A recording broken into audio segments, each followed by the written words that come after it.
desde el amanecer de la humanidad. Los seres humanos han intentado salvarse a sí mismos y sin éxito. Vemos esto en Génesis 3. Adán y Eva pecaron y desobedecieron a Dios y arrastraron a toda la humanidad al pecado. Y lo que hicieron poco después fue tejer hojas de higuera para cubrir ese pecado. Ese esfuerzo solo reveló la absoluta impotencia de ellos y de toda la humanidad en conjunto.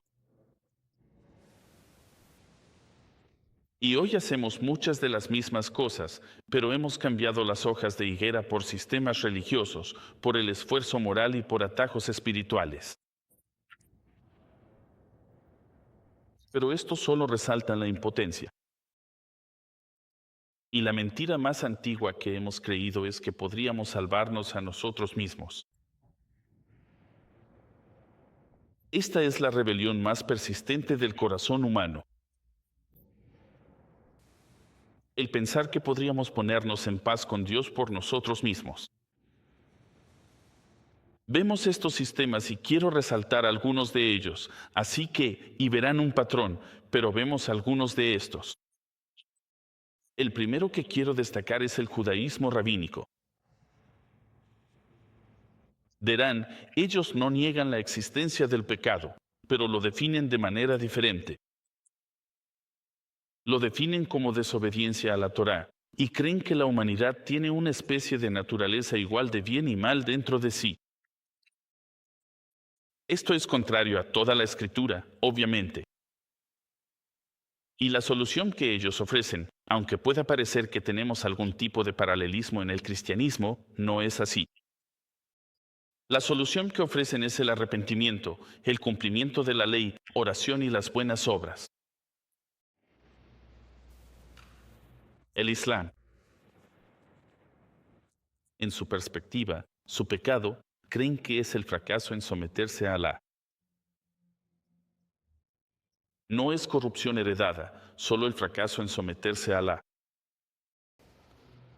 La solución es muy parecida al judaísmo. Ofrecen arrepentimiento, sumisión y la dirección es ir hacia la obediencia de los 5 pilares del Islam. El hinduismo, dicen, tiene una idea más definida del humanismo. Así que lo que harán es decir que el pecado no es pecado, sino simplemente ignorancia. Y es el karma lo que ata a la humanidad al sufrimiento. No tienen un concepto real de pecado. Y como no lo tienen, lo niegan por completo. Su solución es la iluminación a través del conocimiento. La liberación a través de la realización espiritual en uno mismo. Permítanme repetir eso porque suena realmente ridículo. Es la liberación a través de la realización espiritual en uno mismo. ¿Qué significa eso siquiera? Luego tienes el budismo. Ellos creen que su concepto de lo que consideran pecado es su deseo o ignorancia que causa sufrimiento, o su desapego, o su apego a esos deseos. Esta es una forma de ascetismo. Su solución, muy parecida al hinduismo, es la iluminación a través del octuple sendero, como lo llaman, que es el esfuerzo propio. Cito a uno de sus gurús, ellos dicen esto, y cito, por uno mismo se hace el mal, por uno mismo se purifica. Eso suena como yo. En su totalidad.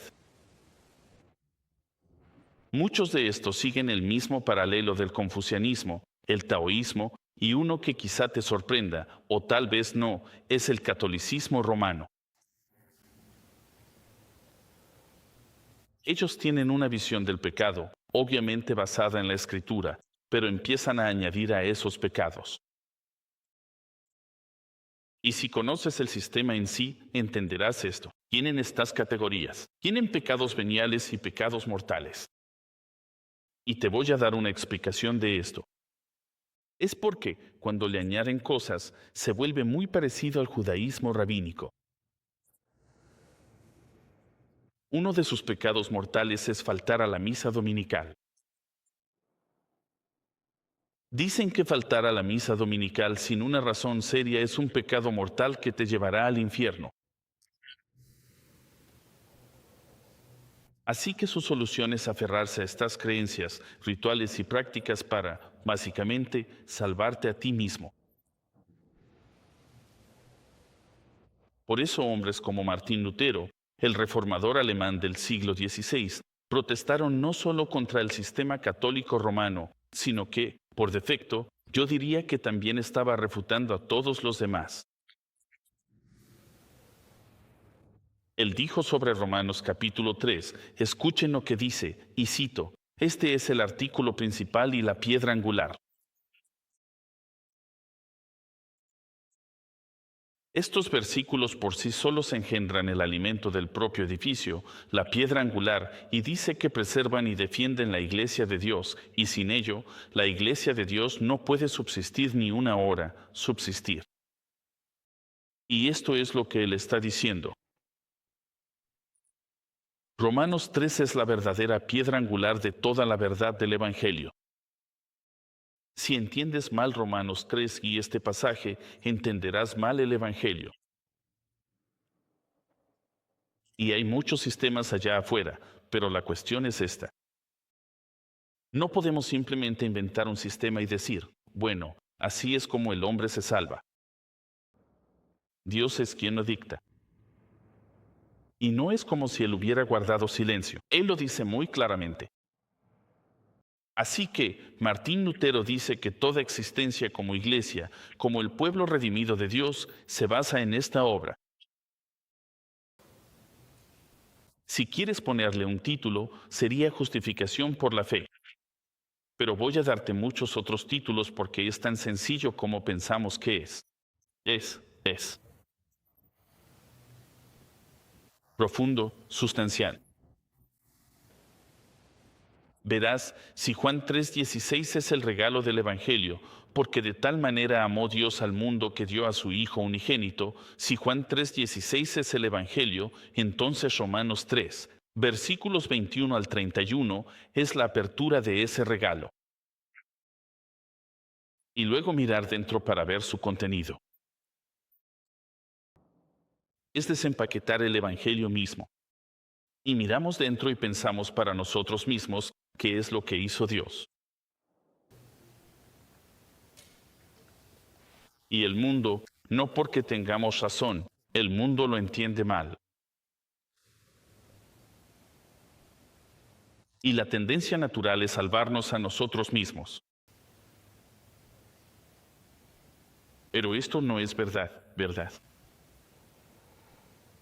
Así que tengo 4 puntos. Te voy a dar los títulos a medida que avance. El primer título es revelación de la justicia.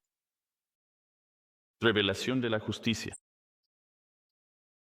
Sabes, vemos que las transiciones son bastante fáciles de observar. Mira el versículo 21 y observa las 2 primeras palabras.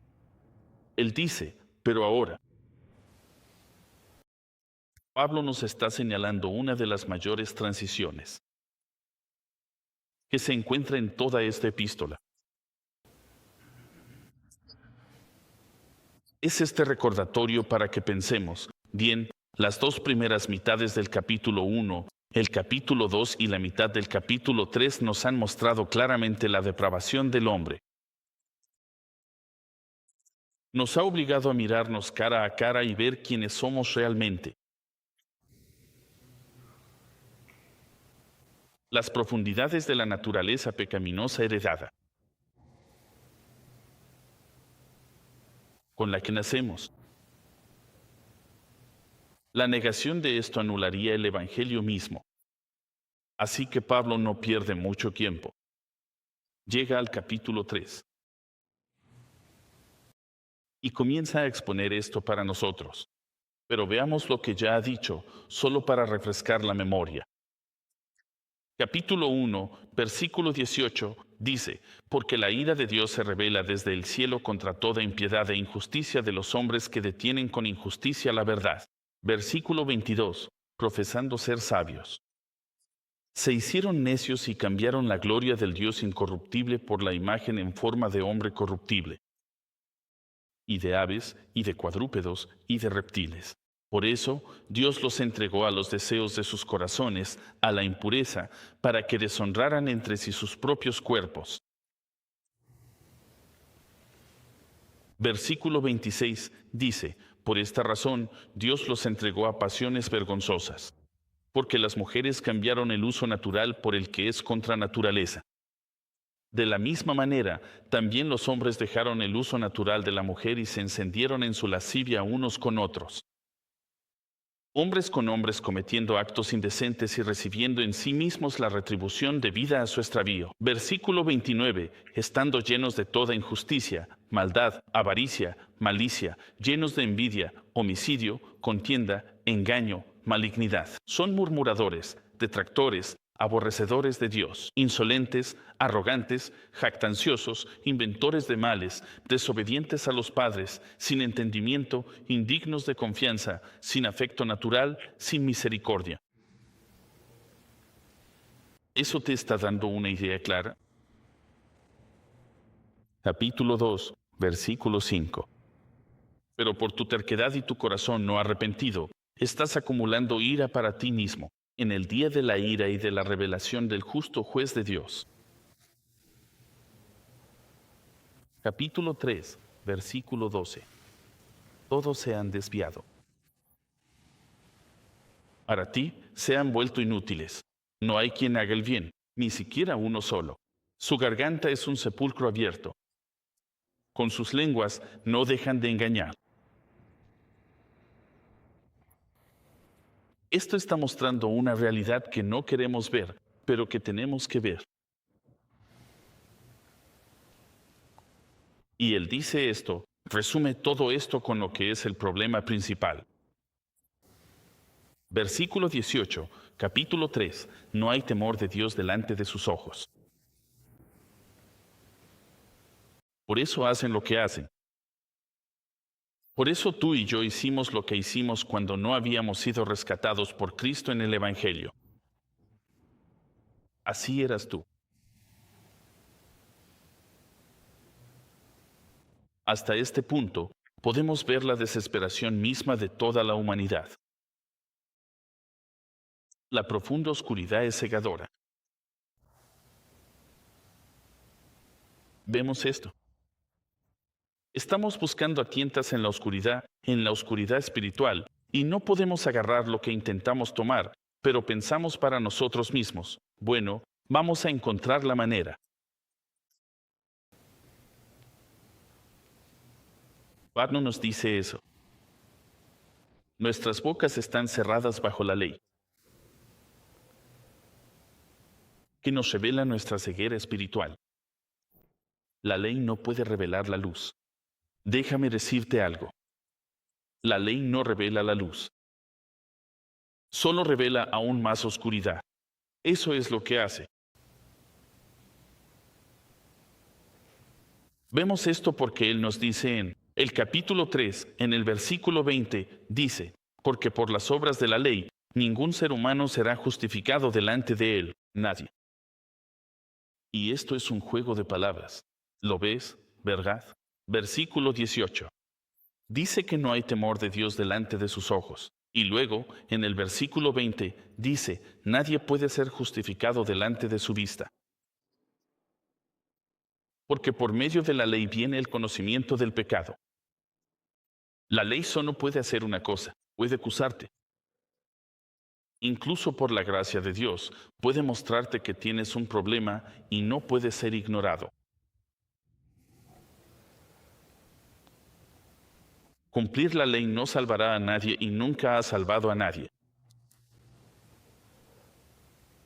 Nadie será declarado justo ante Dios por esfuerzo humano.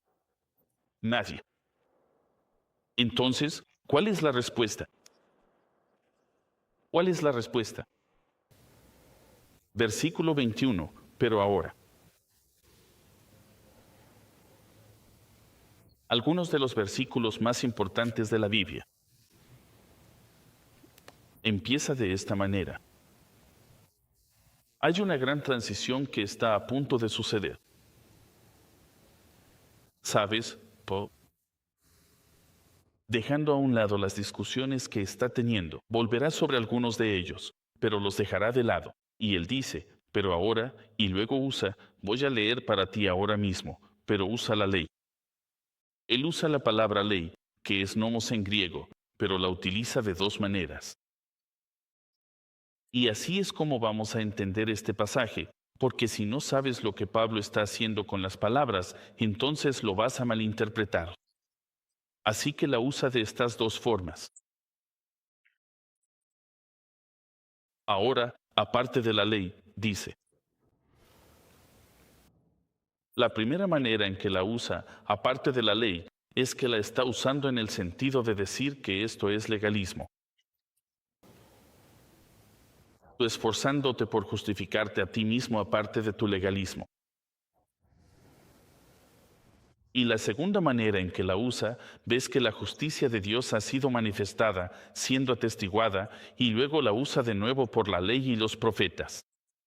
Ahora, la ley y los profetas, cuando estos se mencionan juntos, están hablando del Antiguo Testamento.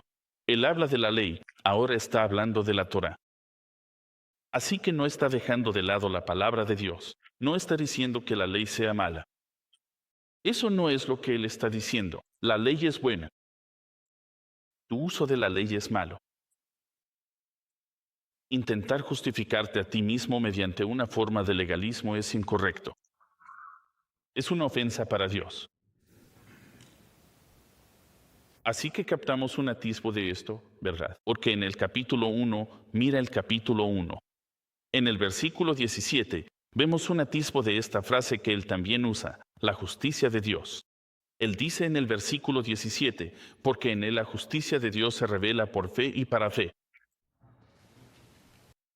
Así que dejó ese tema en el capítulo 1, versículo 17, y vuelve a él en el capítulo 3, en nuestro versículo. Y mira cómo utiliza esto. Dice, ahora, aparte de la ley, aparte de tu legalismo, de tu justicia basada en obras, la justicia de Dios está diferenciando estas dos cosas. Él dice, no es tu justicia. Es la justicia de Dios la que se te ha manifestado, se te ha revelado, se te ha mostrado claramente. Mira, tu mayor necesidad es la justicia de Dios. Esa es tu mayor necesidad. Sin ella, no tienes esperanza. Te presentas delante de Dios. Piensa en esto y lo explicaré más adelante. Pero si piensas en esto, cuando te presentes ante Dios con tu propia justicia, ¿qué crees que va a pasar? ¿Serás perdonado? No. Y este es el segundo argumento que quiero presentar, que creo que Pablo está presentando, es que si Dios no es justo, Él es como tú y como yo. Al declarar la justicia de Dios, Él difiere y dice, no soy como tú. Dios, este Dios que ha hecho este plan y lo ha puesto en marcha y lo ha cumplido a tiempo. Él dice, este Dios es justo, Él no es como tú, Él es completamente distinto a ti. La revelación de este Dios es nuestra mayor esperanza. También es nuestro mayor peligro.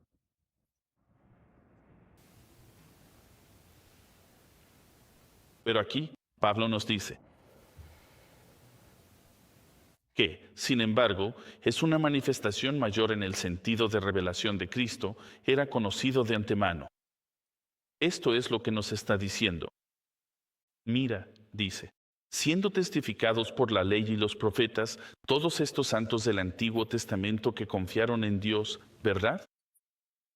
Y nos lleva a Hebreos 10 y 11. Y apunta al capítulo 1, versículo 17, el justo por la fe vivirá. Y griega. Y nos lo muestra y nos dice, esto no es nada nuevo. Aunque se te manifieste o te sea revelado de una manera diferente, esto no es algo nuevo. Así es como Dios ha trabajado en tiempos pasados. ¿Hasta dónde? Tú lo sabes. Génesis 3. Él hizo esa promesa hace mucho tiempo. Pero acompáñame a Génesis 15, un poco más adelante, porque pensamos en esto. Más adelante, voy a profundizar un poco más en esto, en esta justicia de Dios. Pero eventualmente, sabes, vamos a hablar sobre la justicia imputada. Y si no sabes qué es eso, pronto lo sabrás. Y podrías preguntarte, bueno, ¿hasta dónde se remonta la justicia imputada? Bueno, de nuevo, sigue siendo Génesis 3, porque Dios, en su misericordia y gracia, hizo vestiduras para Adán y Eva, ¿verdad? Pero luego lo ves de nuevo y simplemente. Este versículo, en el versículo 6 de Génesis 15, dice, entonces creyó en el Señor y él se lo contó por justicia. Eso suena como imputación, ¿no es así? Eso suena como lo que la Biblia ha dicho a lo largo de toda la Escritura. Bueno, acompáñame a Jeremías 23. Mira el versículo 5. Dice, he aquí, vienen días, declara el Señor, en que levantaré a David un renuevo justo. ¿Recuerdas el retoño de Isaí? ¿Recuerdas eso? Esta es la promesa del Mesías. Dice que reinará como rey y actuará sabiamente y hará justicia y rectitud en la tierra. Así que tenemos esta verdad declarada para nosotros. Él habla acerca de la ley y los profetas. No es nada nuevo.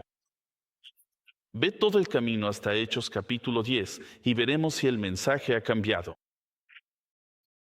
Y no ha cambiado, pero veámoslo de todos modos. Dice en Hechos capítulo 10, versículo 43, de él, es decir, de Cristo, todos los profetas dan testimonio de que por su nombre, todo el que cree en él recibe perdón de pecados. Entonces, ¿cómo se salvan los santos del Antiguo Testamento? Igual que se salvan los santos del Nuevo Testamento. Hebreos capítulo 1. Ustedes saben esto, lo sé, ustedes lo saben con Hebreos 1, versículo 1, que dice, Dios, después de haber hablado hace mucho tiempo a los padres y a los profetas. Los padres siguen siendo aquellos que son los escritores de la Torá o el Pentateuco. Dice, los padres y los profetas, en muchas ocasiones y de muchas maneras, y en estos días, nos ha hablado por medio de su Hijo.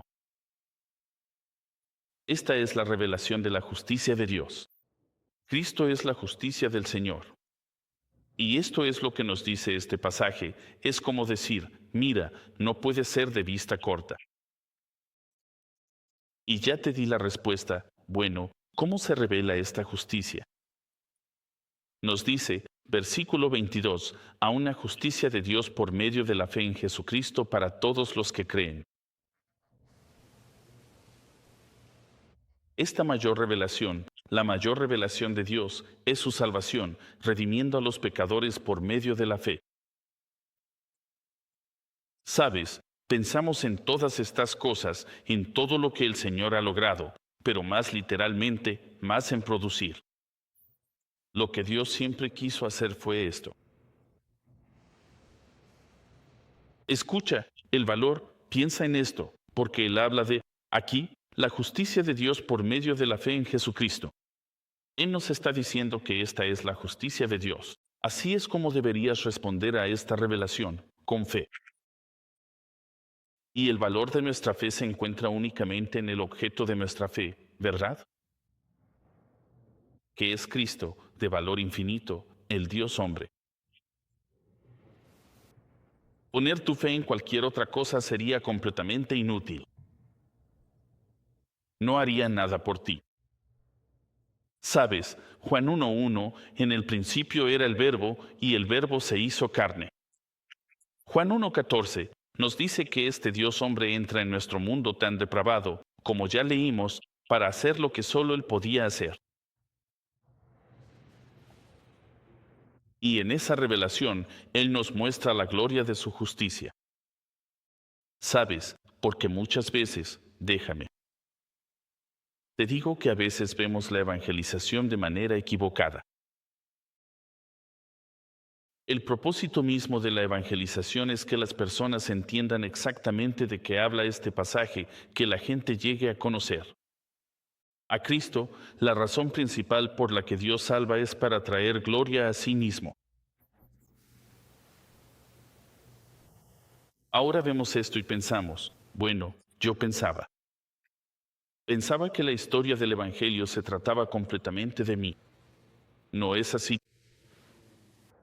Realmente no lo es. Gálatas capítulo 2, versículo 16, escucha lo que dice. Dice, sin embargo, sabiendo que el hombre no es justificado por las obras de la ley, sino por la fe en Cristo Jesús. Incluso nosotros hemos creído en Cristo Jesús, para que seamos justificados por la fe en Cristo, no por las obras de la ley, ya que por las obras de la ley ningún ser humano será justificado. Sabes, por esto sabemos que el propósito mismo de Dios es traer aún más gloria a sí mismo dentro de su justicia, dentro del propio mensaje, porque el hombre siempre ha intentado, cumpliendo la ley, traer gloria para sí mismo, para justificarse a sí mismo. Y esto no es así. Pero regresa a Romanos y mira lo que él dice todavía. Mucho más grande aún, ¿por qué pensamos para nosotros mismos? Bueno, ¿cuál es el propósito de esto? La justicia de Dios, revelada por la fe en Cristo. Y entonces podrías hacerte la pregunta en este momento, ¿para quién? ¿Para quién?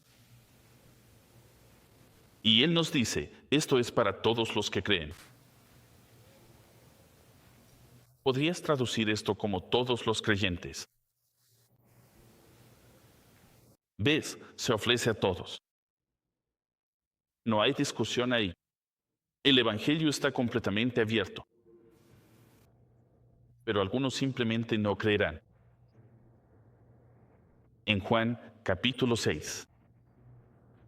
¿Ves esto porque él está teniendo este ir y venir? Él acababa de alimentar a los 5,000. Hay una gran multitud siguiéndolo. Hay miles de personas siguiendo a Jesús. Y luego hace esto, lo que muchos teólogos llaman un avivamiento bautista. Predicas un mensaje duro y todos se van, ¿verdad? Así que él comienza a hacer eso, y llegamos hacia el final del capítulo 6 en el versículo 37. Él comienza a decirles esto. Él dice, todo lo que el Padre me da, vendrá a mí. ¿Eso es cierto? ¿No? ¿Podemos aceptar eso, verdad? Creemos esto. Creemos que Efesios 1 es verdad desde la eternidad pasada. Dios ha predestinado a esos. Pero ese no es el final del versículo. Todo lo que el Padre me da, vendrá a mí, y al que viene a mí, de ningún modo lo echaré fuera. Está completamente abierto. Así que el Evangelio en Romanos, donde habla de esto, dice, aquellos que tienen fe, dice, esos eran los creyentes. A ellos dará vida eterna. ¿Quiénes son? Son esos, los creyentes, los que vendrán a Él. Y creemos que esta revelación que se nos ha dado, en realidad se le ha dado a la iglesia, para poder darlo correctamente, para compartirlo. Y eso es lo que hacemos. Así que cuando llegamos a este punto donde él cambia el argumento, el segundo punto es la injusticia universal. En el versículo 22b, la segunda mitad, dice, porque no hay distinción, porque todos han pecado y están destituidos de la gloria de Dios. Sabes, en mis años como creyente compartiendo el Evangelio, he encontrado momentos con personas en los que repasamos todo el mensaje salvador del Evangelio. Y luego llegas al final del mensaje y obtienes una respuesta a algo como, lo entendí, lo entiendo. Ahora déjame arreglar mi vida y comenzaré a ir a la iglesia. O dirán algo como, bueno, Estoy buscando ser salvo. De hecho, es por eso que vengo a la iglesia. O dicen algo como, bueno, sí, voy a la iglesia para acercarme a Dios.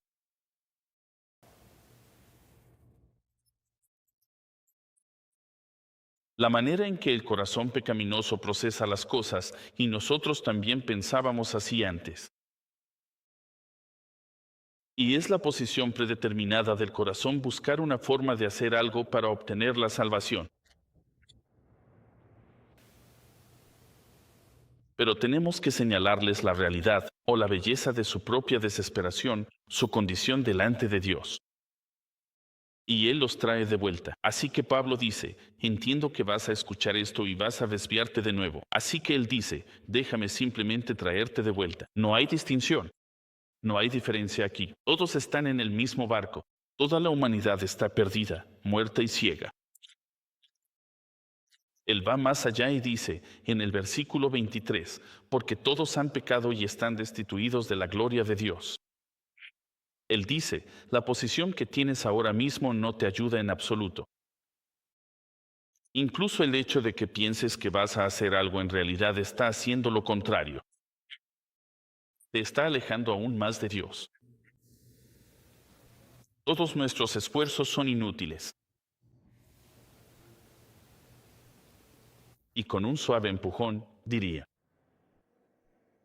sabes, entiendo lo que estás diciendo. Entiendo que estás diciendo que vengo a la iglesia para acercarme a Dios. Y no hay razón, en cierto sentido, para corregir eso y decir, sí, sigue apareciendo. El Evangelio corregirá esto. El Evangelio corregirá esto. ¿Sabes? El fracaso moral de la humanidad no puede, mediante el esfuerzo humano, alguna vez alcanzar a Dios, como, y lo vemos tan claramente cuando dice, todos han pecado. A veces nos gustaría cambiar ese pasaje y, ya sabes, quitar el todos. Él está hablando de todo tipo de otras personas. Y el todos es universal. Sabes, vemos esto en Eclesiastés, capítulo 7, versículo 20. Él dice esto en Eclesiastés, de hecho, no hay un hombre justo en la tierra que haga siempre el bien y que nunca peque. Sabes, ese es un mensaje difícil de dar hoy en día, ¿verdad? Porque, en términos generales, ¿qué decimos? Soy bueno. O decimos, lo bueno supera a lo malo. O tomamos una tercera vía, al menos no soy tan malo como aquel. Y Pablo dice, no, no hay escapatoria de esto, no hay distinción. Todos se han quedado cortos respecto al estándar de Dios, y el estándar de Dios es la perfección. Así que no hay forma de escapar de esto. No hay razón para que pienses que vas a escapar de esto porque este razonamiento nos ha sido revelado. Y podemos pensar para nosotros mismos si estamos en el lugar equivocado. Bueno, Dios, ¿qué es Él? Si me está diciendo todas estas cosas, tal vez solo sea un aguafiestas.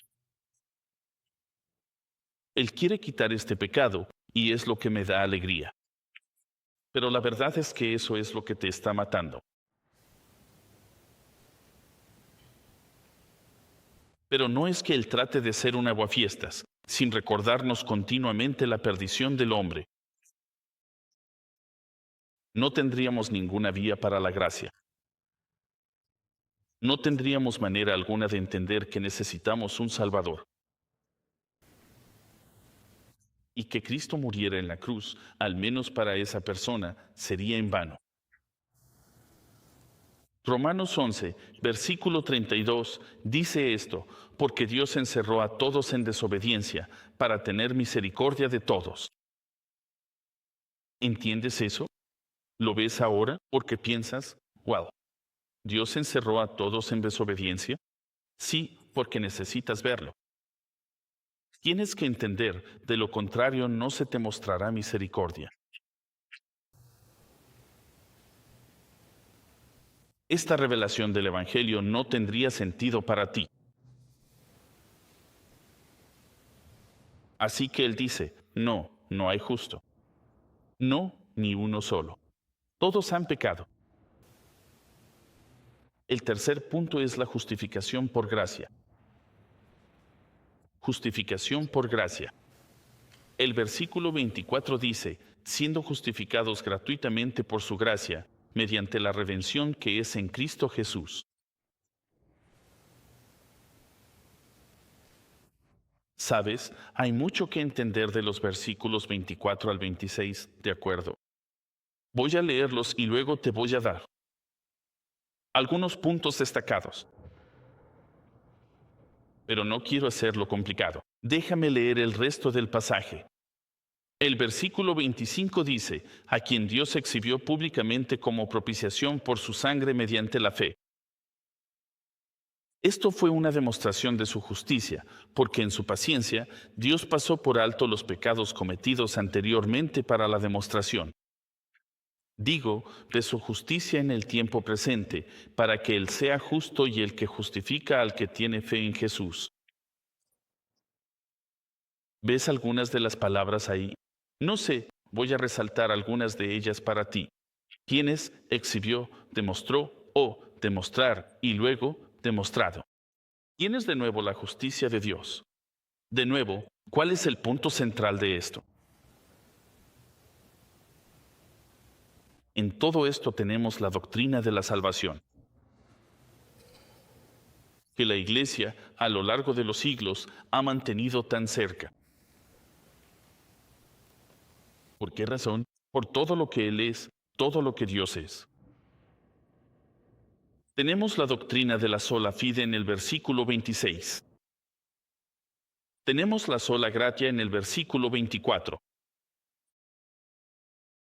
Y luego tenemos la verdad más maravillosa que mencioné antes, la justicia imputada de Cristo. Tenemos la doctrina de la expiación sustitutoria en el versículo 25. Escucha todo esto. Escucha, mira, Dios nos revela la justicia, su justicia, que está encarnada en Cristo. Y luego dice, voy a hacer lo que voy a hacer con Cristo, para que tengas su justicia. Que cuando merezcas la vida que Él vivió perfectamente, la muerte expiatoria que Él muere como propiciación por los pecados, la resurrección, todas estas cosas te serán imputadas. Como si hubieras vivido esa vida, como si hubieras muerto esa muerte, como si hubieras resucitado. Piensa en esto. ¿Alguna de esas cosas es verdadera en la realidad? No lo son. Pero por la gracia de Dios, Él dice, yo te imputaré esto. Te añadiré esto que no te pertenece.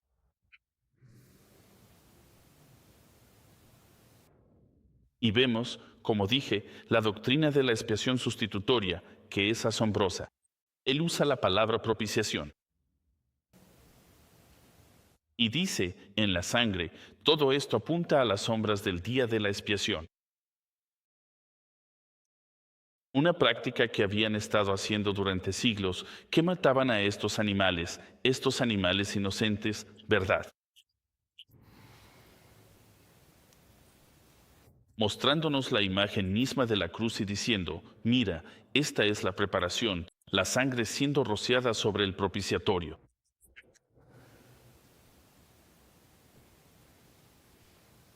Pero mi deseo, como dije, es simplificar esto. En Dios, esto es lo que dicen los versículos 24 al 26. Dios, en toda su bondad, en toda su gracia, en toda su misericordia,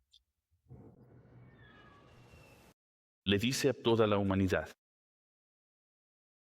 en mi bondad, en mi tolerancia, en mi paciencia, en el momento adecuado, envié a mi Hijo perfecto.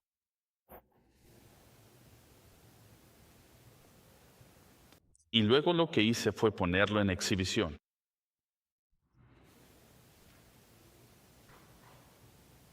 Para demostrar algo. ¿Qué estaba demostrando? Mi justicia.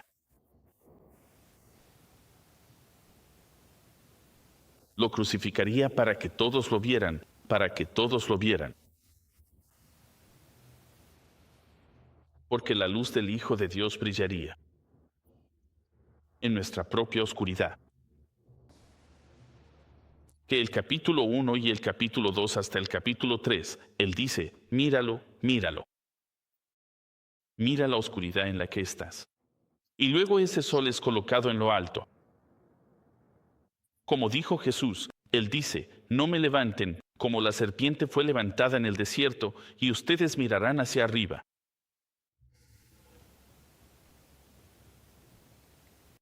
Él entra en esa oscuridad. En el versículo 26, Él dice, para la demostración, digo, de su justicia. En el tiempo presente, en este mismo momento que Él ha ordenado. Que el Padre, en toda su gloria, recibiría a su Hijo. Él diría, Él hizo no Él. A través de Él, yo seré el justo, el recto y el que justifica.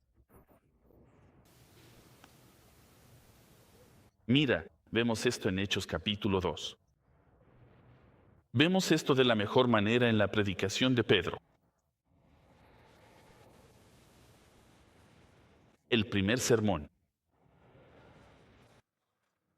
Después de que Cristo ha ido a la gloria tras la resurrección.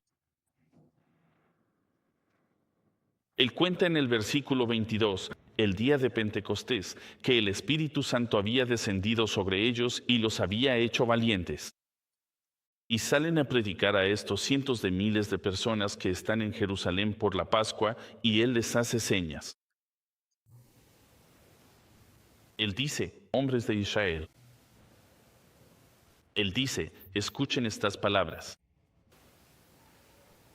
Jesús de Nazaret, el hombre acreditado ante ustedes por Dios con milagros, prodigios y señales que Dios realizó por medio de él en medio de ustedes.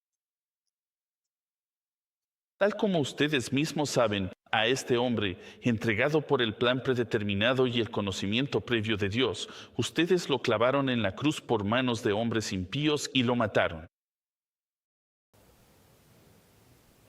Ven, la palabra ahí dice que Dios obró a través de él.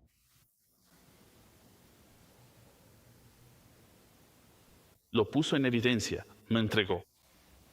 ¿Para quién es esta gracia? ¿Para quién es esta gracia? ¿Está disponible para ti? Dije, si puedes oír mi voz, creo que sí lo está. Pero Él lo define. Él lo define en el versículo 26. Él es el que justifica al que tiene fe en Jesús.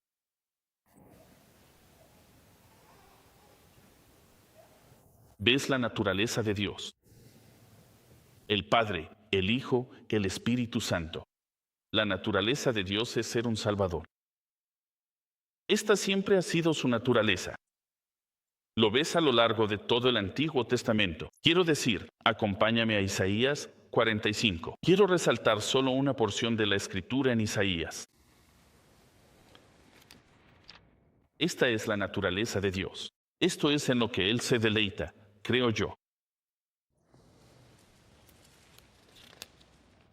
En el versículo 21 de Isaías 45 dice, proclamen y presenten su caso. Dice, de hecho, que se aconsejen juntos. ¿Quién ha anunciado esto desde antiguo? ¿Quién no ha declarado desde hace mucho tiempo? No soy yo, el Señor. Y no hay Dios fuera de mí, un Dios justo y un Salvador. No hay ninguno excepto yo. Él dice, vuélvanse a mí y sean salvos todos los confines de la tierra, porque yo soy Dios y no hay otro.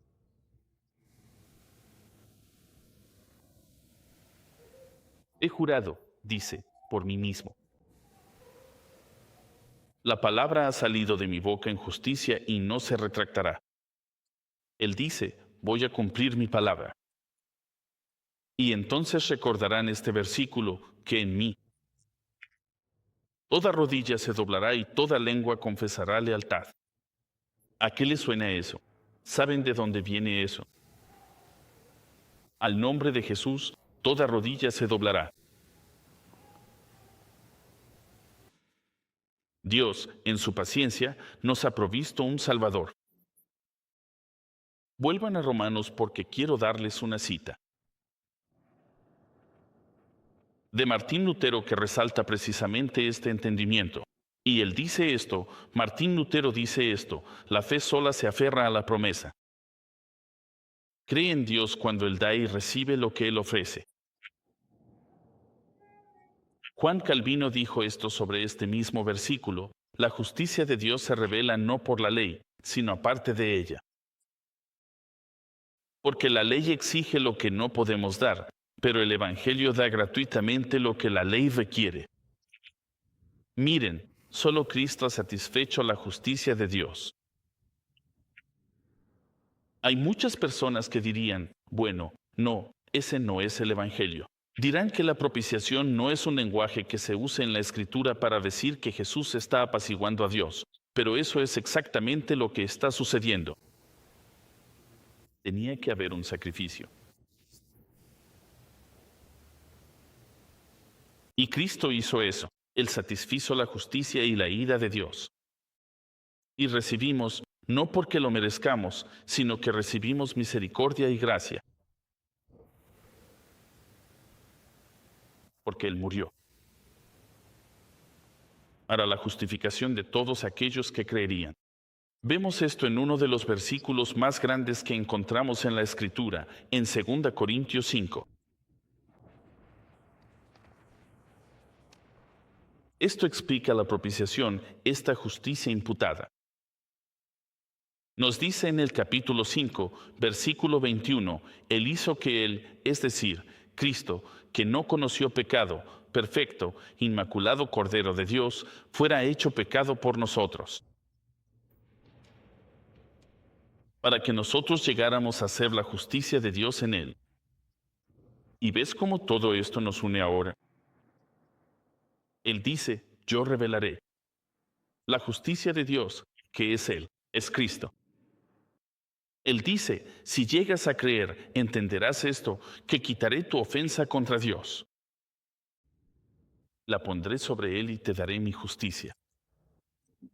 ¿Y qué es eso? Cristo.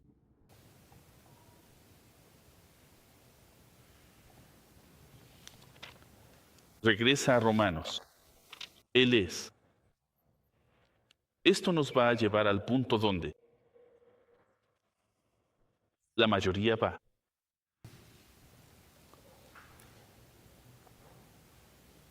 Y el último punto es que la exaltación queda excluida, porque esto es lo importante.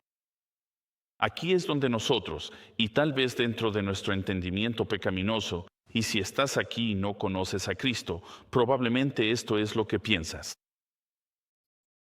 Te lo puedo decir ahora mismo, te lo puedo confesar, en las veces que me presentaron el Evangelio, así era como yo pensaba. Así es exactamente como yo pensaba. Por eso sé que esto es verdad, porque cuando leí esto como un nuevo creyente, dije: wow, eso está hablando de mí. Ese soy yo. ¿Qué significa? El verso 27 indica dónde está la jactancia. Esto significa que, para mí y para muchos de los que están en el mundo, dicen: bueno, yo no me estoy jactando. Pero si estás actuando según un sistema de salvación basado en la justicia por obras, si lo estás haciendo,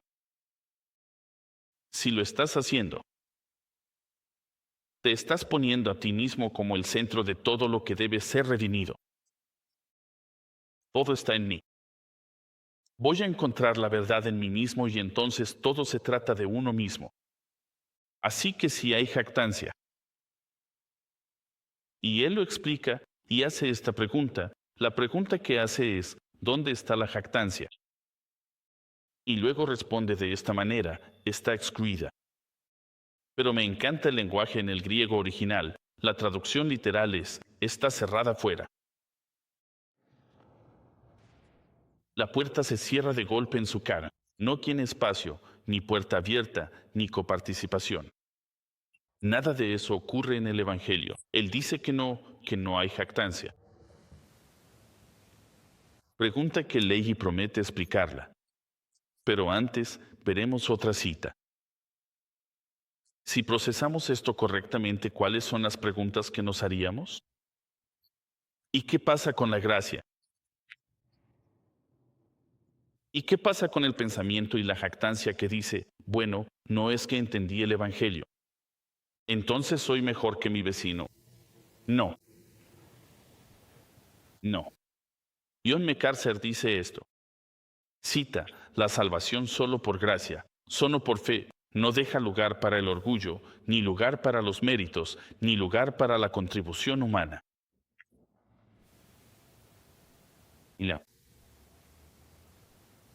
¿Por qué? Porque es por la ley de la fe. Y entonces decimos, ¿no es eso una contradicción? No, porque, verás, Pablo está usando un juego de palabras. Él dice que no, que es por el principio de la fe. ¿Qué es la fe? ¿Es una obra? Quiero decir, ¿alguna vez te has hecho esa pregunta? Y muchos de los que estarían en nuestro campo arminiano dirían, bueno, si es una obra, así que yo hice algo. Yo dije, bueno, ¿ahora estás anulando exactamente lo que Pablo está diciendo aquí? Bueno, no puedes. En Efesios capítulo 2, él contradice esto y lo aclara para todos los que creerían eso. En Efesios capítulo 2, versículo 8, dice, por gracia sois salvos por medio de la fe. ¿Y el antecedente? Todavía es la fe, así que escucha esto, y esto no de vosotros. Eso es la fe. Es el don de Dios. Ahora hay un resultado de las obras para que nadie se gloríe. Así que la fe es un don de Dios. Dios te da la salvación, pero en realidad también te da la fe para creer. Así que no hay lugar para esto. No hay lugar para que pienses que has hecho algo para salvarte a ti mismo.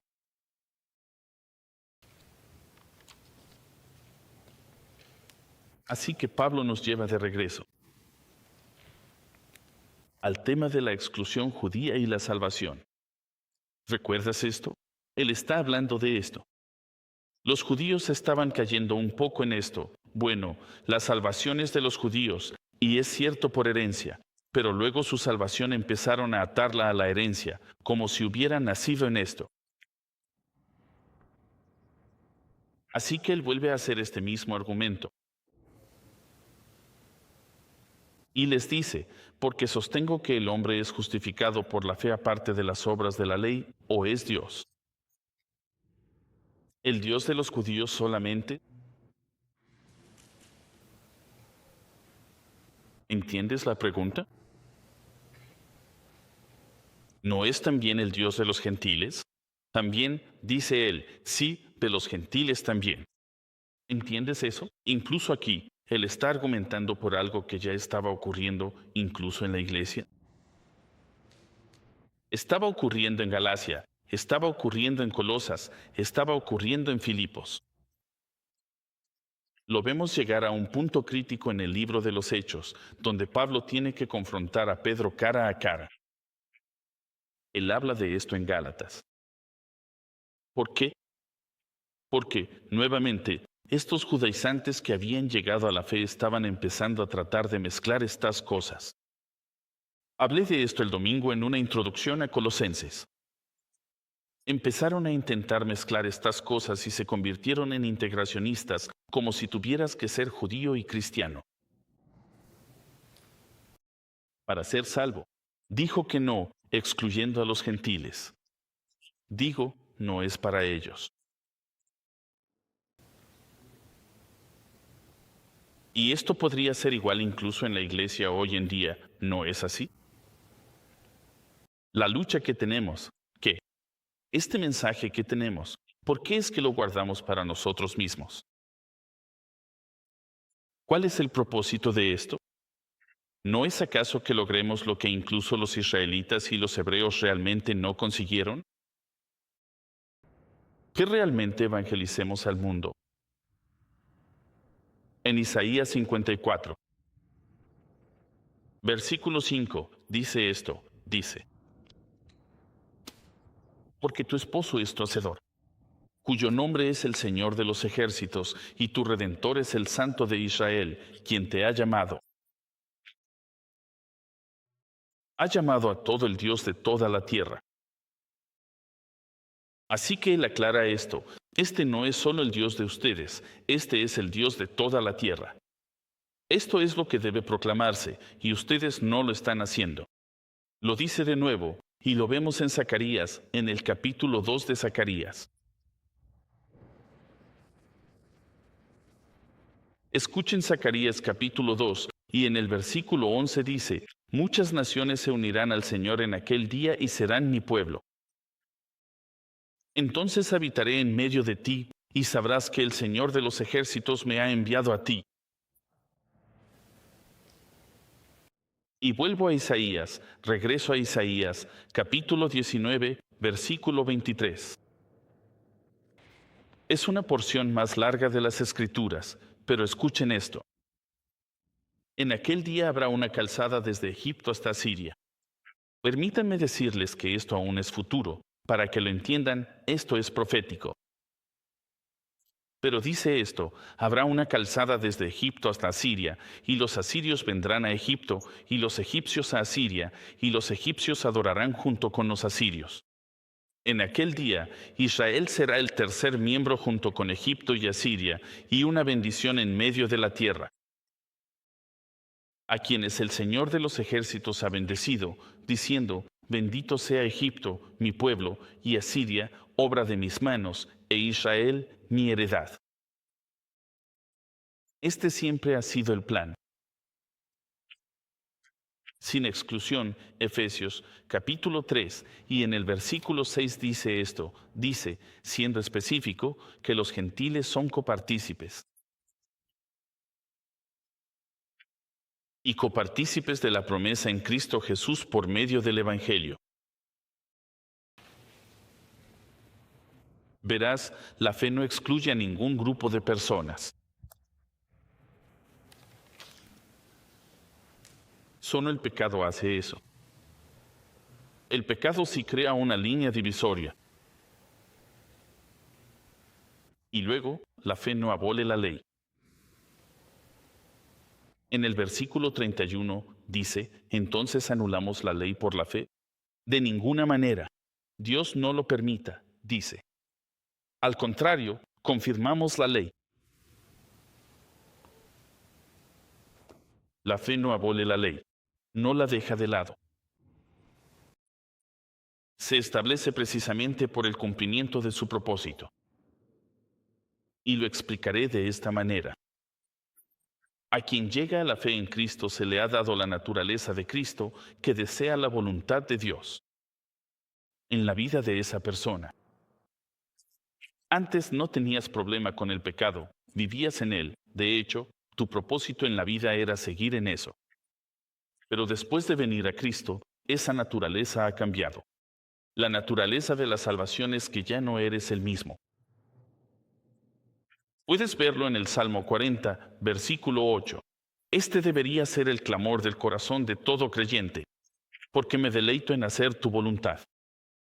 ¿Y por qué lo dice? Lo pone justo en medio del versículo. Oh Dios mío, porque Él es tu Dios. Él dice, por esto me deleito en esto. Tu ley está dentro. Y los clamores están resonando desde Jeremías 31, ¿verdad? En el versículo 33 dice, pondré mi ley en sus corazones, y ellos serán, yo seré su Dios, y ellos serán mi pueblo. Este es el corazón del Evangelio, que no te dejaría igual que como eres. Sabes, si has escuchado ese dicho, dice, ven tal como eres, ¿verdad? Toda la canción de Crystal Lewis en todos estos eventos, me estoy delatando con la edad porque ninguno de ustedes sabe quién es Crystal Lewis, pero ustedes tienen esto, ustedes lo saben. Ven tal como eres, pero la idea del Evangelio superficial es, ven tal como eres y vete tal como llegaste, ¿verdad? Pero este no es el Evangelio que Pablo está predicando aquí. Él está diciendo, no, he puesto a mi hijo en exhibición. para que entiendas que la misma justicia de Dios que Él puede traer, tú, tu propia persona, te convierte en una nueva creación. Él no te deja igual. Sería extraño que Dios dijera, voy a salvarte y luego te dejara luchando en tu pecado. Mira, para cerrar, quiero llevarlos al capítulo 11 de Mateo. Mateo 11. Recordáis esto porque en el versículo 28 Jesús tiene esta invitación. Él dice, venid a mí todos los que estáis cansados y no habéis depositado vuestra riqueza. Yo te daré descanso. ¿Sabes? Si no has venido a Cristo, tienes que entender algo. Tu carga es pesada. Lo sé, lo es. Porque lo sentí, lo sé, lo es. Sé que es pesado. Lleva el peso del pecado, la vergüenza del pecado, la culpa del pecado. Lleva la consecuencia del pecado para que ya entendáis lo que dice la Biblia. La paga del pecado es muerte. Pero escuchamos las palabras de Cristo. Él dice, todos los que están cansados y cargados. Él dice, bueno, ¿te identificas con eso? Y entonces la pregunta sería, ¿qué quieres? Descanso. Descanso de tu esfuerzo. Descanso de tu intento de salvarte a ti mismo. Porque, mira, Cristo ha quitado esa carga. Para todos los que creen, Él dice, la he quitado. No hay lugar para las obras que te salven en la cruz. No hay lugar para eso. No hay lugar para jactarse. Nada de eso. No hay lugar para eso. En la cruz solo hay lugar para la fe y confiar en Él y solo en Él. Entonces Él te invita. Él dice, toma mi yugo sobre ti. Versículo 29. Dice, y aprende de mí. Esta es una relación larga y continua para el resto de tu vida. Serás su discípulo. Aprenderás de Él. Y Él dice esto. Él dice esto acerca de sí mismo, y esto es verdad. Todos los que están aquí y son creyentes saben que esto es verdad. Dice, porque soy manso y humilde de corazón. Y hallarás descanso para vuestras almas. Piensa en la promesa que Él está ofreciendo. Él no está ofreciendo decir, mira, quiero que hagas todas estas cosas. Quiero que vayas a la iglesia por el resto de tu vida. Quiero que ores todos los días y leas tu Biblia. Y de esa manera vas a ganarte algo. Vas a ganarte mi aprobación. Voy a mirarte y decir, estoy contento contigo. Eso es simplemente estar bajo una carga, ¿no es así? Eso no es lo que Él dice. Él dice, y luego dice en el versículo 30, dice, ¿hay algo que todavía esté ahí? Sí, Él dice, mi yugo es fácil y mi carga es ligera. ¿Por qué es fácil y ligera? Porque estás unido a Él, estás con Él. Él dice, nunca te dejaré ni te abandonaré. Mi carga es ligera. ¿Por qué? Porque la estoy llevando contigo. Entonces, ¿por qué el mundo elige? ¿Por qué el mundo elige seguir esforzándose con sus propias fuerzas? Sabes, si pudiera preguntarme eso en aquel entonces, yo era terco y testarudo y no quería creer, te lo respondería. No recuerdo. Sé esto, que pensaba que una relación con Cristo era para personas al final de su vida, que ya habían vivido todo lo que podían vivir, que podían vivir todas sus pasiones pecaminosas y sentirse satisfechos. Pero la verdad es que mientras más no tomas la decisión de rendir tu vida a Cristo, más difícil se vuelve.